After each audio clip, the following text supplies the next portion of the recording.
సోలిపోవలదు మనసా సోలిపోవలదు. నిన్ను గనే పిలచిన దేవుడు విడచిపోతాడా? నిన్ను గనే పిలచిన దేవుడు మరచిపోతాడా? సోలిపోవలదు మనసా సోలిపోవలదు.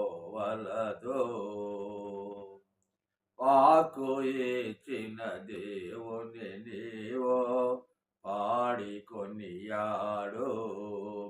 వాక్కు ఇచ్చిన దేవుని నీవో పాడి కొనియాడు. తీర్చిదిద్దే ఆత్మ నిన్ను చేర ప్రార్థించు. తీర్చిదిద్దే ఆత్మ నిన్ను చేర ప్రార్థించు. సోలిపోవలదు మనసా సోలిపోవలదు. ఇకట్టులో ఈ బాధలు నేను చుట్టుముట్టినా. ఇకట్టులో ఈ బాధలు నేను చుట్టుముట్టినా. ప్రియుడు నిన్ను చేరదీసిన ఆనందము కాదా? ప్రియుడు నిన్ను చేరదీసిన ఆనందము కాదా? సోలిపోవలదు మనసా సోలిపోవలదు. సోలిపోవలదు మనసా సోలిపోవలదు. ప్రియుడు నిన్ను చేరదీసిన ఆనందము కాదా? ప్రియుడు నిన్ను చేరదీసిన ఆనందము కాదా? సోలిపోవలదు మనసా సోలిపోవలదు. హల్లెలూయా, హల్లెలూయా. క్రీస్తునందు ప్రియమైన దేవుని బిడ్డలారా, దేవుడు ఒక గొప్ప మాట కీర్తన గ్రంథము దావీదు కీర్తన అంటున్నాడు. ఏమనగా, ప్రభువా తరతరముల నుండి మాకు నివాస స్థలము నీవే. ఏమంటుడు? ప్రభువా తరతరముల నుండి మాకు నివాస స్థలము నీవే. భూమిని లోకమును పుట్టింపక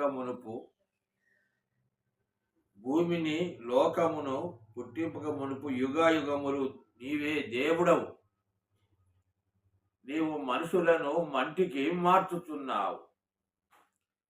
నరులారా తిరిగి రండి అని సెలవిస్తున్నావు. హల్లెలూయా. కాబట్టి దేవుని బిడ్డలారా, గొప్ప మాట దేవుడు ఏమంటాడంటే, మానవునిగా భూమికి మార్చాడు, మళ్ళ పిలుస్తున్నాడు. కాబట్టి ఎందుకనగా ఈ లోకం మనకు శాశ్వతము కాదు. ఈ లోకంలో ఉన్నప్పుడే నిజమైన దేవుణ్ణి తెలుసుకోవాలని ఆయన మనకి ఇచ్చిన ఆజ్ఞ ప్రకారం మనము జీవించాలి. దేవుడు మనకి ఇచ్చిన వాక్కును మనము నమ్మాలి. అనగా దావీదు కీర్తన కాబట్టి 1వ అధ్యాయం, నేను మనుషులను మంటికి మార్చుతున్నాను, నరులారా తిరిగి రండి సెలవిస్తున్నాను. దేవుడు మనకు సాక్ష్యం. అక్కడ ఎవరు వస్తారంటే, దేవుడు ఆకాశమును భూమిని పిలుస్తాడు. కాబట్టి మనం అక్కడ మనకు ఒక తీర్మానం అనేది, మన చరిత్ర అనేది ఆయన వ్రాయబడుతున్నాడు. ఈ లోకానికి మానవుని పంపి, ఆయన పంపిన మానవుడు ఆయనను స్తుతించాలి, ఆయనను ప్రార్థించాలి. అందుకే మనది కాని లోకములో మనము జీవిస్తున్నాము. ఆయన లోకానికి మనలను మనిషి రూపముగా మార్చినాడు. ఎన్ని రోజులున్నా ఈ లోకం ఒకనాడు విడువాలి. కాబట్టి ఈ లోకం విడవక మనకు దొరికిన సత్యము, ఆనందము ఇతరులతో పంచుకోవాలి. అనేకులకు మాదిరికరముగా, దీవెనకరముగా ఆయన ఇచ్చిన రక్షణ భాగ్యం మనము అందరికీ చెప్పాలి. అందుకే యోహాను సువార్త 1వ అధ్యాయంలో ఏమంటుందంటే,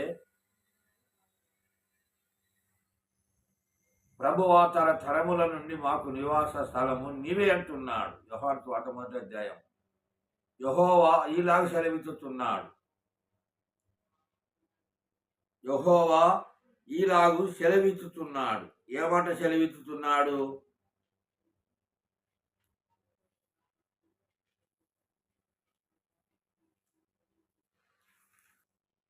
ఆకాశమా ఆలకించుము. యెహోవా యందు ఈలాగంటే వాక్యము దేవుని యొద్ద ఉండెను, వాక్యమే దేవుడై ఉండెను. ఆది యందు వాక్యం ఉండెను, వాక్యము దేవుని యొద్ద ఉండెను, వాక్యమే దేవుడై ఉండెను. ఆయన ఆది యందు భూమిని ఆకాశమును కలుగజేసెను. ఆది యందున్న దేవుడు అనగా ఎక్కడి చరిత్ర అంటారు. ఆది యందు వాక్యం ఉండెను, వాక్యం దేవుని యొద్ద ఉండెను. దేవుని మాటలు ఆయన యొద్ద నుండెను. ఆయన యొద్దనున్న మాటలు లోకములో మనకు బయలుపరిచాడు. ఆయన ఇంకేమంటున్నాడు? ఆయన వెలుగై ఉండెను. ఆ వెలుగు లోకములో ప్రకాశించుతున్నది కానీ దాన్ని గ్రహింపకుండెను. మనుషుడు దాన్ని గ్రహింపకుండెను. కాబట్టి గ్రహింపకున్నాం. కాబట్టి లోకంలో మనం బ్రతికేటప్పుడు దేవుడు ఆది యందు వాక్యమును, వాక్యము దేవుని యొద్ద ఉండెను, వాక్యమే దేవుడై ఉండెను. కాబట్టి ఆయన ఆది యందు మాటలు మనకు ఈనాడు మనతో మాట్లాడుతున్నాడు. ఎందుకు ఇలాగ జరుగుతుందంటే, ధర్మశాస్త్ర ప్రకారము యేసయ్య ఎట్లా పాప క్షమాపణ అనేది, ఆయనకు కోపం వచ్చి ఎట్లా వీళ్ళు మార్చబడాలి అనేది ఆయన గ్రహించి, మానవుని పోలికలో నా పోలికలో మానవుని చేసిన కాబట్టి మానవుని పోలికలో పోయి నా సత్యమును నేను బోధించాలని యేసయ్య ఆలోచించాడు. మానవుని పోలికలో నేను చేసిన కాబట్టి మానవుని పోలికలో నేను పోవాలి. మరి ఎట్లా పోవాలి అంటే, మానవుడిగా నేను లోకంలో జన్మించాలి. కాబట్టి బిడ్డలారా, పెళ్లి కానట్టు మరియ కడుపులో పుట్టాలని ఆయన ఆలోచన చేశాడు. మధ్యాహ్న కాలం మందు దేవుడు దేవదూత మరియమ్మ దగ్గరికి పంపాడు. అప్పుడు శోభన మంది అప్పుడు మరియాని దేవదూత పిలిచాడు. చిత్తం ప్రభు అన్నది, ధన్యురాలవు, నీ కడుపులో సృష్టికర్త పుట్టబోతున్నాడు.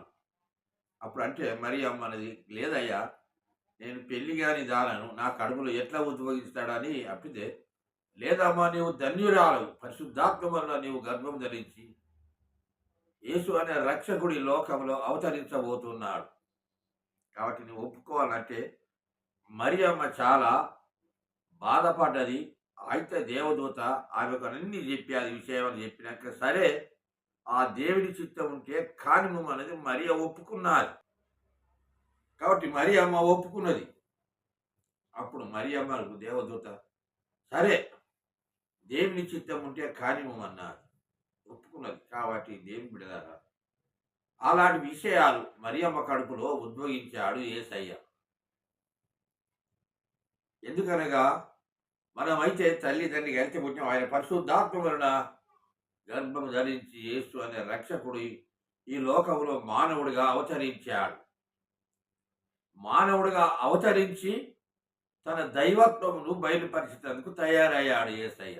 మానవుడు అంటే మార్చబడాలంటే మానవుడి రూపంలో నేను పోతానని మరియ కడుపులో యేసు అనే నామముతో అవతరించాడు.